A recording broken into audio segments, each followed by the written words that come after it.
Menurut kalian Euro USD naik atau turun ya? Hari ini tanggal 18 Februari 2025. Oke, yuk kita bahas.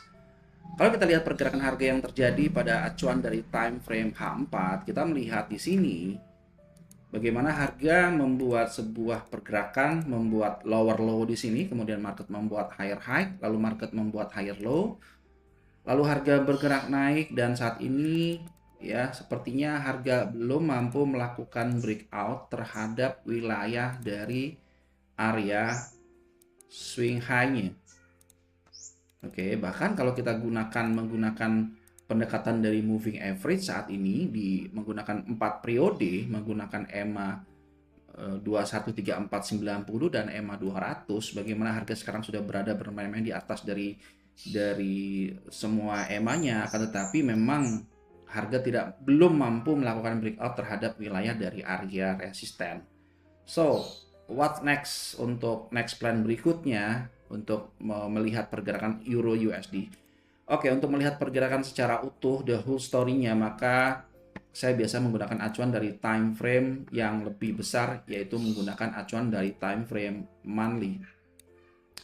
Kalau kita lihat perjalanan harganya, bagaimana harga sempat terjadi pergerakan yang lumayan sideways selama beberapa bulan. Di sini Anda bisa melihat harga tidak mampu melakukan breakout terhadap wilayah high, kemudian akhirnya bergerak turun dan saat ini ya sepertinya harga sudah berhasil break terhadap wilayah dari area supportnya. Dan itu terkonfirmasi ketika ada candle bearish terbentuk pada bulan Desember 2024, terjadi sebuah candle break. Lalu pada saat harga bergerak membuat new low, kemudian harga terjadi kenaikan harga, lalu akhirnya bergerak turun. Disinilah market membuat new lower low. So, menjadi hal yang sangat menarik sekali untuk kita lihat bagaimana terjadinya sebuah rejection pada bulan Januari, bulan kemarin. Oke, sekarang kita coba lihat pergerakan harga yang terjadi di acuan time frame yang lebih kecil untuk melihat market structure-nya. Kalau kita lihat pergerakan harga terjadi di sini, kita bisa melihat pergerakan di acuan time frame weekly sebelumnya market membuat lower low, membuat lower high, membuat lower low, market membuat lower high, lalu market bergerak turun.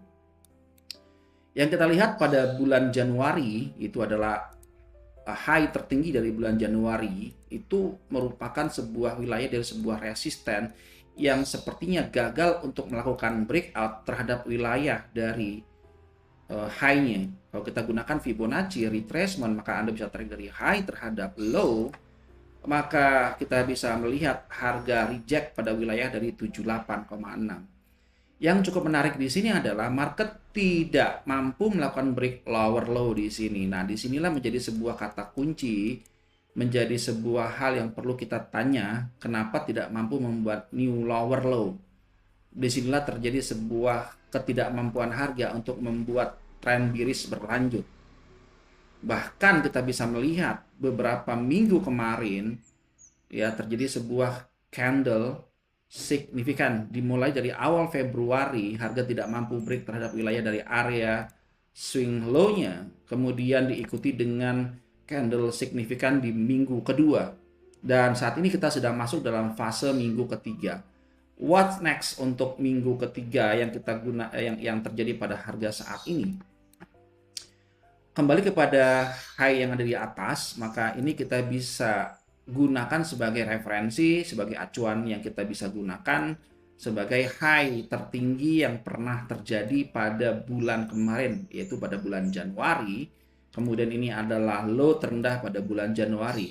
Low terendah bulan Januari dan high tertinggi pada bulan Januari. Dan ini menjadi area yang bisa dipertimbangkan menjadi area penting saat ini. Jika nantinya berhasil break terhadap wilayah dari area resisten, maka possible atau sangat mungkin sekali confirm terjadi sebuah reversal. Dan tentu saja ini menjadi indikasi yang baik untuk kita bisa mencari peluang buy kembali.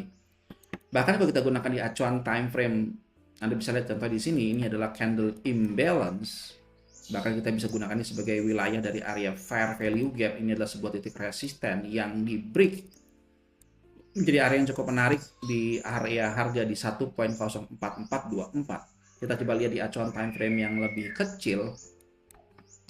Pada acuan time frame yang lebih kecil terjadi sebuah zone, ada area rally, base rally, kemudian terjadi sebuah rejection yang cukup cantik di area ini. Kemudian ada retest yang berikutnya. Pertanyaan berikutnya, apakah mungkin ini akan menjadi area yang menjadi pantulan harga untuk membuat new high kembali? Itu sangat-sangat mungkin sekali.